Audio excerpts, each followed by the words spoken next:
ఇక నైరుతి బంగాళాఖాతంలో బలపడిన తీవ్ర అల్పపీడనం వాయువ్య దిశగా కదులుతోంది.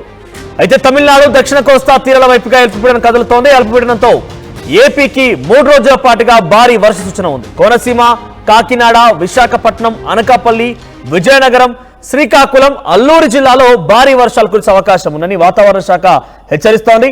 తిరుపతి, చిత్తూరు, నెల్లూరు జిల్లాలో విస్తారంగా వర్షాలు కురుస్తాయని తెలుస్తోంది. తీరం వెంబడి గంటకు 55 కిలోమీటర్ల వేగంతో గాలులు వీచే అవకాశం ఉంది. మత్స్యకారులు వేటకు వెళ్లొద్దని వాతావరణ శాఖ హెచ్చరికలు జారీ చేసింది. అయితే నైరుతి బంగాళాఖాతంలో ఏర్పడిన అల్పపీడనం కాస్త వాయువ్య దిశగా కదులుతోంది. తమిళనాడు దక్షిణ కోస్తా తీరాల వైపుగా ప్రస్తుతం అల్పపీడనం సాగుతోంది. అల్పపీడనం కారణంగా ఏపీలో 3 రోజుల పాటుగా భారీ వర్ష సూచనట్టుగా అధికారులు అంచనా వేస్తున్నారు. దాని ఎఫెక్ట్ కోనసీమ, కాకినాడ, విశాఖపట్నం, అనకాపల్లి, విజయనగరం జిల్లాలపై తీవ్ర ప్రభావం చూపే అవకాశం ఉన్నట్టు తెలుస్తోంది. దీంతో పాటుగా శ్రీకాకుళం, అల్లూరు జిల్లాలో కూడా భారీ వర్షాలు ఉండే అవకాశం ఉన్నట్టుగా వాతావరణ శాఖ అంచనా వేస్తోంది.